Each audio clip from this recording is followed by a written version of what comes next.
Hello everyone, I'm Dr. Jyoti and I am a homeopathic consultant at Tamaria Clinic. This video is about explanation of PCOS, like the 4 types of PCOS. So basically PCOS जो है वो 4 type का होता है, जिसमें like number 1 is insulin resistant PCOS, which is the most commonest form of PCOS seen. Number 2 is post pill PCOS. Number 3 is inflammatory PCOS and number 4 is adrenal PCOS. So this video is going to give you full information about all the 4 types of PCOS and whether like you might be suffering from that particular type of PCOS and how to manage a particular type of PCOS. So this video is about explaining all the 4 types. So number 1 is insulin resistant PCOS. Insulin resistant PCOS जो है वो most common type of PCOS है. इसमें हमारी body जो है वो insulin से रिस्पॉन्ड करना बंद कर देती है. इंसुलिन का बेसिक काम होता है बॉडी में शुगर लेवल्स को मेंटेन करके रखना. जब इंसुलिन से रिस्पॉन्स बंद हो जाता है बॉडी के साइड से, रेजिस्टेंस की वजह से बॉडी रेजिस्टेंट हो जाती है, उस वजह से शुगर लेवल काफ़ी हाई लेवल पे चले जाते हैं एंड इसकी वजह से बॉडी फिर और ट्रिगर करती है इंसुलिन प्रोडक्शन के लिए. And this high production of insulin impacts the ovaries. वो ओवरीज को और ट्रिगर करता है एंड्रोजन्स या फिर मेल हार्मोन प्रोड्यूस करने के लिए. So this basically creates hormonal imbalance in insulin resistant PCOS. This is the most common type of PCOS seen, and in this the body stops responding to the insulin and sugar levels fluctuates, and this creates more insulin production in the body, and more insulin production is going to trigger the ovaries to produce more male hormones.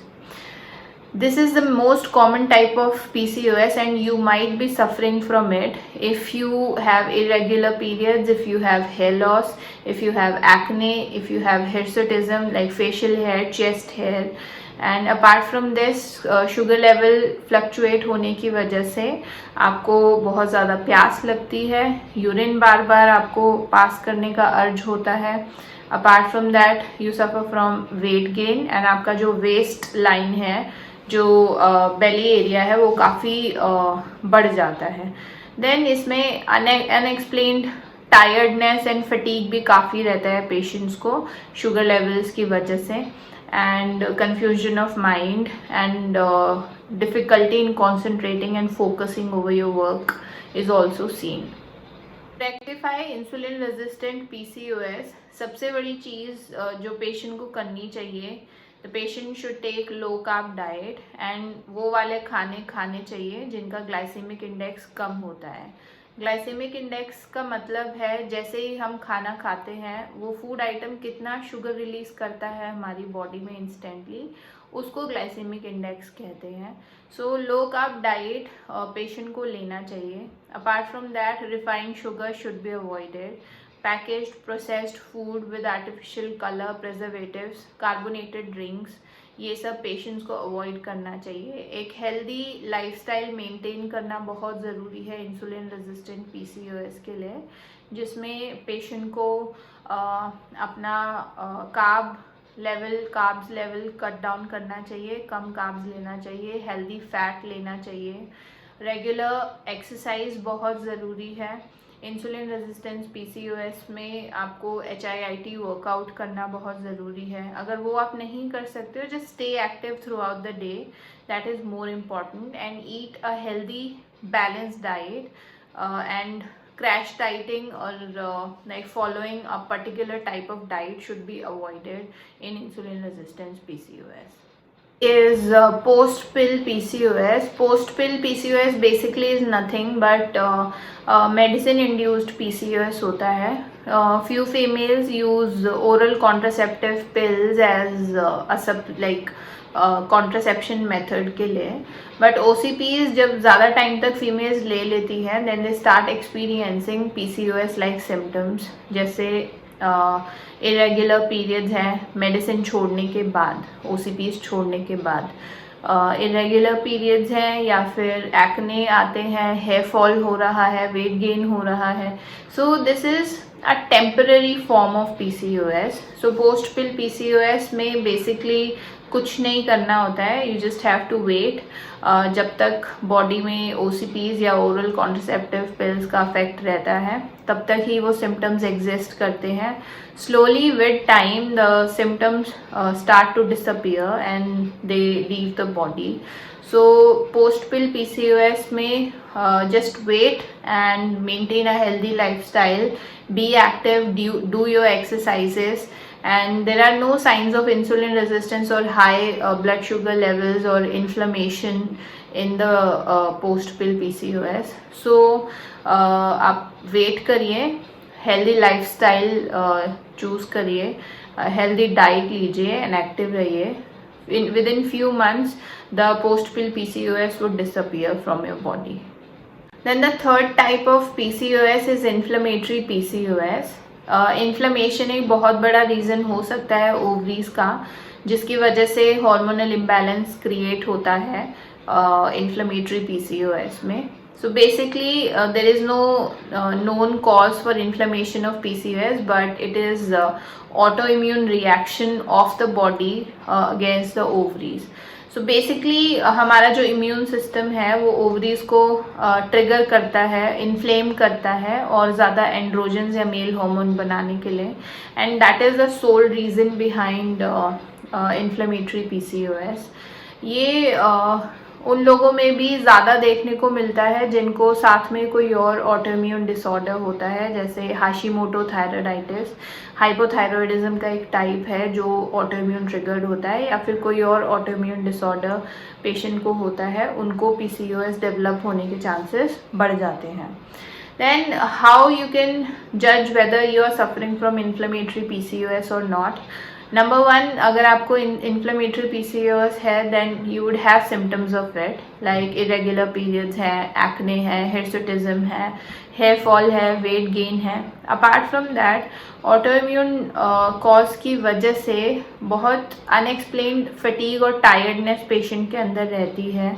Then autoimmune triggered होता है, उस वजह से patient को कभी कभी joint pain, joint issues भी हो सकते हैं, स्किन पे रैशेज अपीयर हो सकते हैं. देन आपका बॉवल जो है वो इरिटेटेड रहता है ऑटोइम्यून कॉज की वजह से, आपको अर्ज होती है स्टूल पास करने के लिए बार बार.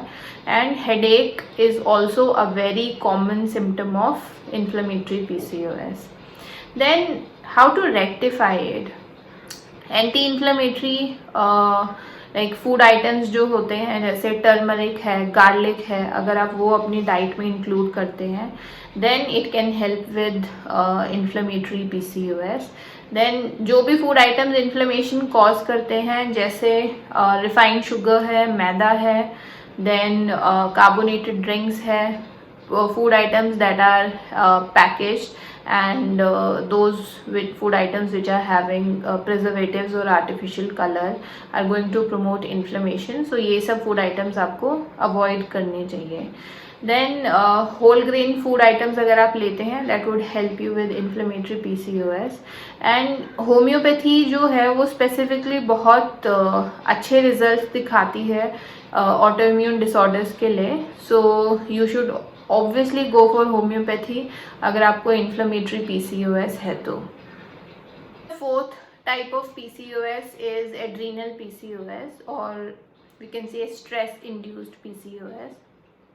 In this the female female is very sensitive, and जो स्ट्रेस को कोप करने का कैपेबिलिटी होता है फीमेल का वो कॉम्प्रोमाइज्ड होता है. तो थोड़ा बहुत भी इशू अगर होता है जैसे फैमिली में, लाइफ में, if the situation is not good, वो फीमेल को एडवर्सली अफेक्ट करती है and it causes hormonal imbalance in the body, जिसकी वजह से PCOS डेवलप होता है. Ovaries does not, they don't function well, and male hormone बढ़ जाते हैं एंड फीमेल हार्मोन जो है सप्रेस हो जाते हैं.